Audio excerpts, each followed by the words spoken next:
Hi guys, thanks for watching Twig Brother. Sorry there wasn't anything yesterday. There most certainly is today. Going to be doing some more on the half a bowl project in a minute, which is going to become a whole bowl in the very near future. Also show and tell on a couple of things. Got a very old antique sharpening stone here.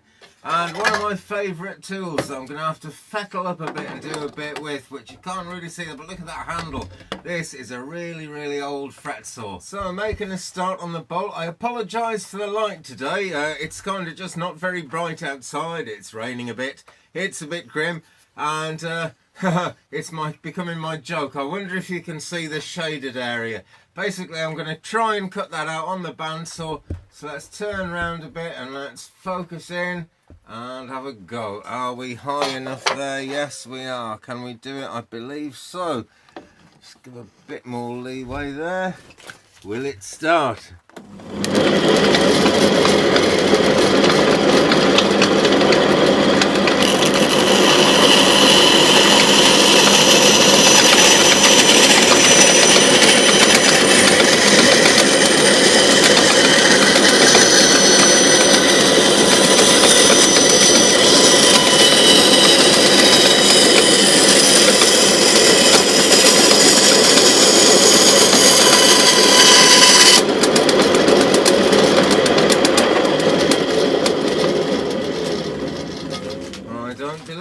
There we have that. I thought it would shatter or something. It hasn't. I know this looks like really mad and really nothing. Let's put it somewhere it can be seen. Come on. Alright, okay, I'll give up. I'll zoom out. Here we go. Here we go. There we are. Zoom out. There's the bit I cut out of it. Again, you can see the thickness of the bowl and how it varied a bit as I went through it there. We've got rid of this completely. And I know this, yeah, as I was saying, I know it looks mad and it looks like nothing, but when it's joined to the other half and I've done some more jiggery-pokery to it, it should be pretty good. I mean, I've still not really got the final idea of exactly what it's going to be like yet. But it's basically, it's going to look really strange and unusual. And it's going to draw the eye. And, you know, I like that because when I take stuff out to sell it, I usually don't sell much woodwork, to be honest. It's just a pleasure to meet the people around it. And artistic pieces bring lots of people to look at them. They don't sell very often, but it's all part of the pleasure of, you know, the craft of actually doing it and keeping these old skills alive. Not, you know, exactly a Stone Age skill using a bandsaw, is it?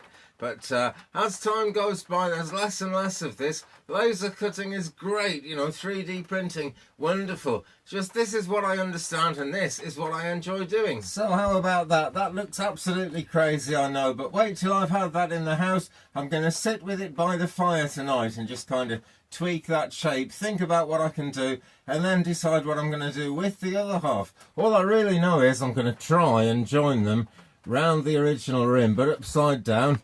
Have it standing on its edge, maybe a bit like a flame-like thing, I don't know, but it's going to be fun. In the meantime, though, right, more turning coming up tomorrow. I promised you turning there shall be. I'm going to have a go at a greenwood bowl from absolute scratch tomorrow, either using the chuck or a faceplate, I don't know yet, but certainly, absolutely, definitely using my Sheffield-made Record CL1 3-foot lathe. It's got a 3-foot bed. It says it can handle 15 inches over the bed, but I'm a small work person myself. Anyway, show and tell here on this. How is this for a really old antique stone? It's a sharpening stone. It was given to me as a sharpening stone by a man I met not long after I moved to this part of Wales. I was just talking about my interest in woodwork, and he said this had been passed down by generations of people to a friend of his who then passed it on to him. So he passed it on to me and I thought that was really nice. But I've used it. It hardly takes anything off. It's a honing stone more than anything. It's actually made out of a lump of slate. Probably not getting the full colour there actually under the light there, because that's not a studio light or anything, that's just my workshop light, and there's not much daylight coming in the windows at the moment. I don't know if you can hear the rain in the background, but you can see it's very flat on that side, not completely flat, but I can use that as a datum sheet if you like, a datum base for lining up small work, small objects smaller than that basically, jewellery sized things, that kind of thing. This is good for sharpening on though, and well, Doesn't make things much sharper because it doesn't get much material off, but it hones the edge down. It almost burnishes the edge of whatever you put against it. And then the sharpness stays a bit longer when you've burnished it. On the back it's really rough, underneath it's really rough. But who cares? Someone must have spent a long time flattening this. It is slate, and slate does come away in big chunks, but you know, flat sheet big chunks with flat faces on. But this really looks as if it's been carefully ground down beyond that.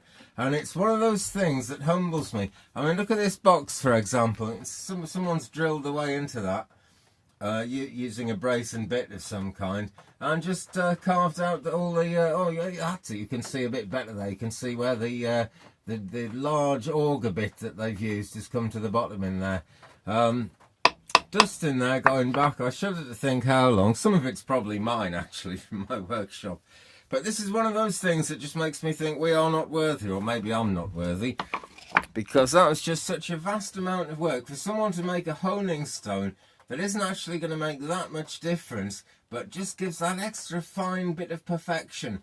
And as I'm always going on about, if you've got your own little ideas, your own little rules that maybe not everybody does, maybe not everyone cares about, then that's what gives you the personality to actually kind of, you know, really kind of call yourself a woodworker, because you know that's the art of it, isn't it? It's going into a situation that's difficult to understand, perhaps taking pieces, perhaps even using tools and materials that are difficult to understand, and making the best of it in some way. Now, can I zoom out this time? Yes, I can. Okay, another bit of show and tell. This thing I was trying to show you a minute ago, my old antique fret saw. How old, I don't know. It might just be like about a few years older than what I'm used to, but it looks incredibly old to me. Lovely carved kind of S-bend handle there. I've seen ivory work like that from Victorian times, and it's incredibly fully adjustable. You know, you can undo this or tighten it in a bit, and then it flexes again here. And the idea is we bring both of these up and join a blade between them. But even when we've done that and tightened the screw on the other side, there's this cam lever which adjusts the tension even more, because you might want to increase or reduce the tension, because that is kind of the way it is with fretwork. Anyway guys, I'm going to wrap it up there, make it a quick one. I'm sorry there wasn't one yesterday. There was a lot going on the Twig Brother Ranch. Keep it real though, keep it Twig Brother. Loads more wood turning coming up. I'll have the lathe running again tomorrow. We'll take a look at it, and I'll show you as much as I possibly can in one hit about green wood turning from scratch. I'm going to take an absolutely fresh branch, cut a little bit out of it, just do a bit of small work on there so you guys can have a look, and so I can show off, because I like doing that. Okay guys, thanks for watching. Thanks very much if you subscribed recently. It's really great to see people subscribing. Leave me a comment, you know, give me a thumbs up, and we'll share the journey. Alright guys, see you tomorrow with some wood turning on the lathe. Bye.